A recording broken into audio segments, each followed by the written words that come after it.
প্রিয় শিক্ষার্থীবৃন্দু, আমি মোহাম্মদ কামরুজ্জামান, প্রভাষক গণিত বিভাগ, ঠাকুরগাঁও সরকারি মহিলা কলেজ। আশা করি তোমরা করোনাকালীন সময় ঘরে থেকে সুস্থ এবং নিরাপদে আছো এবং আমাদের অনলাইন ক্লাসের সাথে সম্পর্কযুক্ত আছো।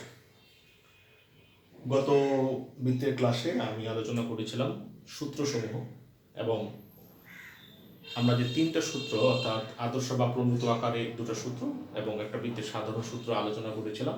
সে মতে আমি তিনটা ছোট ছোট সমাধান দেওয়ার চেষ্টা, অঙ্ক বা সমস্যা দিয়ে তোমাদের সমাধান করার জন্য বলেছিলাম। তো আমি এখন সেই সমাধানগুলো দেওয়ার চেষ্টা করব।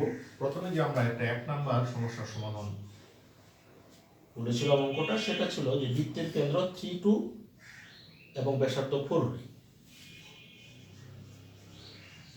বৃত্তের কেন্দ্র 3-2 এবং ব্যাসার্ধ 4 হলে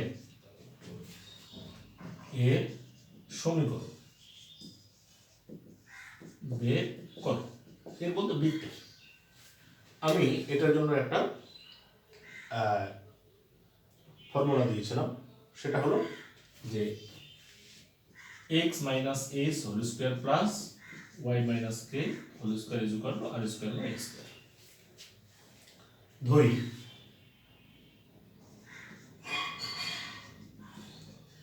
বৃত্তের কেন্দ্র SK সমান 3-2 এবং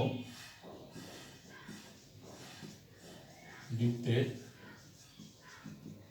ব্যাসার্ধ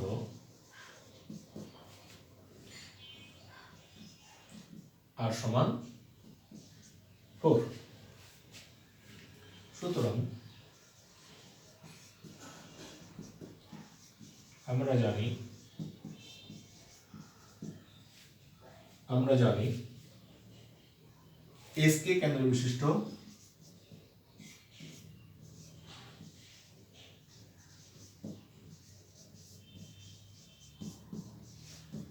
এবং আর ব্যাসার্ধ বিশিষ্ট বৃত্তের সমীকরণ x minus a whole square plus y minus k whole square is equal to r square। আমরা এখন এখানে s এবং k এর মান বসাই দেব। implies that x minus 3 whole square plus y minus 2 whole square is equal to 4 square। implies that x square minus 6x plus 9 plus y square minus 4x plus 4 is equal to 16। আমরা যদি এটা calculate করি, implies that x square plus y square, আমরা একটু ভুল করেছি, এটা 4y হবে। x square plus y square minus 6x minus 4y, আর এখানে হচ্ছে 9 4 কত 13, তাহলে সমান কত 16 বিয়োগ 13, 9 4 13 16। implies that x square plus y square minus 6x minus 4y, আর এখানে 16 থেকে 13 গেলে কত হবে 3, ওই 3টাকে পাশে যদি নিয়ে আসি minus 3 is equal to 0। ইহাই নির্ণয় বৃত্তের সমীকরণ। ইহাই নির্ণয় বৃত্তের সমীকরণ।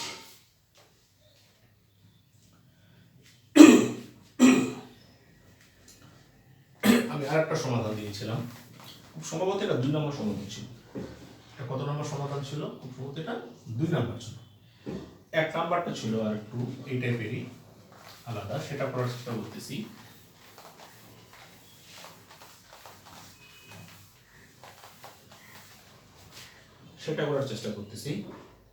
সেটা ছিল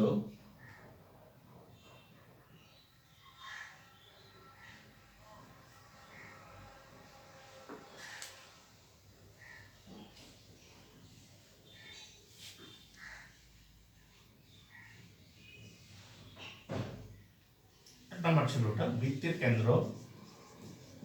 বৃত্তের কেন্দ্র মূল বিন্দুতে এবং ব্যাসার্ধ 4 হলে এর সমীকরণ দেখো। এটা ছিল 1 নম্বর, বৃত্তের কেন্দ্র মূল বিন্দুতে। যেহেতু বৃত্তটির কেন্দ্র কোথায়? মূল বিন্দুতে, অর্থাৎ ও 0, 0-তে এবং এর ব্যাসার্ধ আর সমান কত? 4। সুতরাং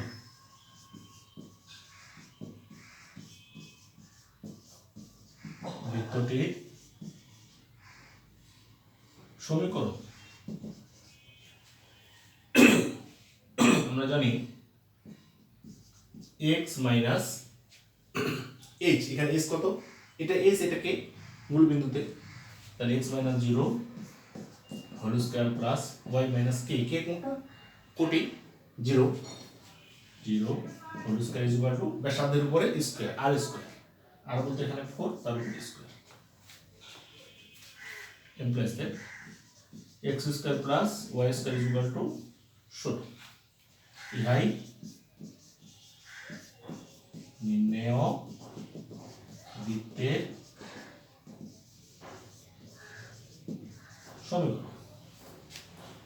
আমরা 3 নম্বর একটা সমস্যা দিয়েছিলাম, আমরা সেটাতে যাব এখন।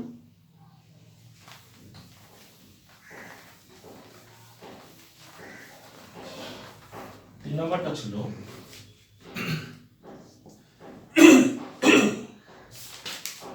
3x square plus 3y square,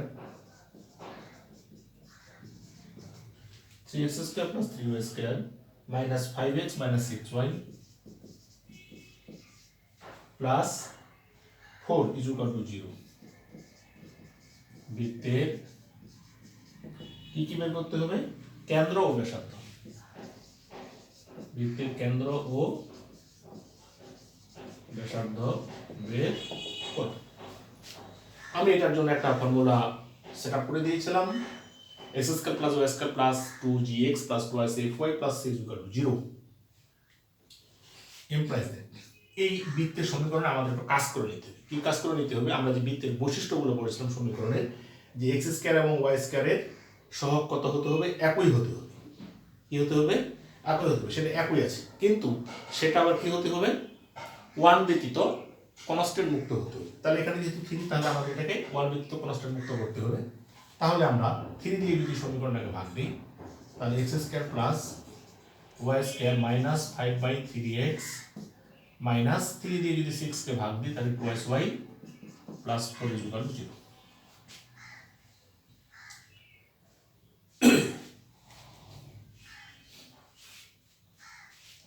একে বৃত্তের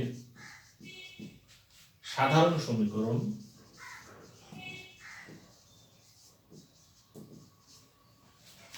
x square plus y square plus 2gx plus c is equal to 0 এর সাথে তুলনা করে পাই। যদি তুলনা করি তাহলে এখানে x, এখানেও x, তাহলে 2g is equal to -5/3, এখানে y, এখানেও y, তাহলে 2y is equal to -2, আর এখানে c এর জায়গায় কত আছে? 4, তাহলে c is equal to 4। আমি আবার বলছি, যদি আমরা এই সমীকরণটাকে বৃত্তের সাধারণ সমীকরণের সাথে তুলনা করতে পারি, তাহলে x, তাহলে 2g is equal to -5/3, y, twice is equal to -2, আর আমরা c is equal to কত পেয়েছি? implies that g is equal to, অথবা আমরা উভয় পক্ষকে মাইনাস দ্বারা গুণ করতে পারি, minus g is equal to কত পাবো 5/6, আর এখানে minus f is equal to কত পাবো 1। কেন আমরা মাইনাস g মাইনাস f বের করছি? কারণ এই বৃত্তের যে কেন্দ্র ছিল, এই বৃত্তের কেন্দ্র আমরা যদি খেয়াল করি, গতদিনে যেটা আলোচনা হয়েছিল, এই বৃত্তের কেন্দ্র হলো মাইনাস জি এবং মাইনাস এফ, আর ব্যাসার্ধ ছিল কত? ব্যাসার্ধ ছিল root over g square plus F square minus c. তাহলে আমরা সুতরাং আমরা বৃত্তটির কেন্দ্র কত, তাহলে আমরা কেন্দ্র কত পেলাম? সুতরাং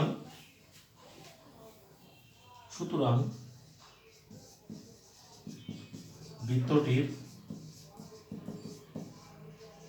কেন্দ্র কত পেলাম?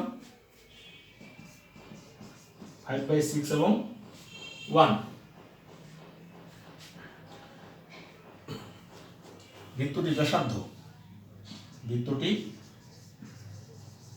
ব্যাসার্ধ সমান root over g square plus F square minus c, g square plus F square minus c সমান আমরা জি স্কয়ার হলো কত 5/6 হোল স্কয়ার, তাহলে 5/6 whole square plus F square হচ্ছে 1 স্কয়ার মাইনাস সি হচ্ছে 4। তো এটাকে যদি আমরা ক্যালকুলেশন করি তাহলে রুট ওভার উপরে হলো 25, নিচে হলো 36 প্লাস 1 মাইনাস কত 4। এটাকে যদি আমরা ক্যালকুলেশন করি তাহলে রুট ওভার কত পাবো আমরা? 36 লসাগু, নিচে হলো 36 লসাগু, আর উপরে হলো 25 প্লাস 36 মাইনাস 4 আছে। 36 কে যদি আমরা 4 দিয়ে গুণ দিই, আমরা একটা ভুল করে ফেলেছি, সেটা হলো আমরা যখন এটাকে 3 দিয়ে ভাগ দিই, আমরা 4টাকে 3 দিয়ে ভাগ দিতে ভুলে গেছি, অর্থাৎ 4 কে যদি 3 দিয়ে ভাগ দিই তাহলে এটা হবে 4/3, তাহলে c বের হবে 4/3। কারণ আমি যখন 3 দিয়ে ভাগ দেবো গোটা সমীকরণটাকে ভাগ দিতে হবে, আমরা এটা ভুলে গেছি। যাও, তাহলে এটা হবে 4/3, এটা হবে 4/3। তাহলে সেক্ষেত্রে আমাদের 36 লসাগু ছিল, সেটা ঠিক আছে। তাহলে 3 দিয়ে যদি 36 কে ভাগ করি, 3 বার 36 এবং 4 বার 48, 48। তাহলে আফটার অল এটার মানটা আসবে √13/6। 36 নিচে আছে, আমরা যদি এখানে ক্যালকুলেশন করি তাহলে এটা উপরে পাবো 13 আর নিচে পাবো কত 36। তাহলে আমরা এখানে √13 আর 36 এর √6, তাহলে এটা হলো তার ব্যাসার্ধ। তাহলে বৃত্তের কেন্দ্র আমরা এখানে কত পেলাম? বৃত্তটির কেন্দ্র পেলাম 5/6 1 এবং বৃত্তটির ব্যাসার্ধ পেলাম √13/6। এই ছিল গত ক্লাসের যে 3টা সমস্যা আমি তোমাদের উদ্দেশ্যে দিয়েছিলাম, সেগুলোর সমাধান। তো প্রিয় শিক্ষার্থীবৃন্দ, তোমাদের সাথে আবারও দেখা হবে আগামী দিনে, আগামী ক্লাসে অন্য সমস্যা এবং সমাধান নিয়ে। আজকে এই পর্যন্ত। আসসালামু আলাইকুম।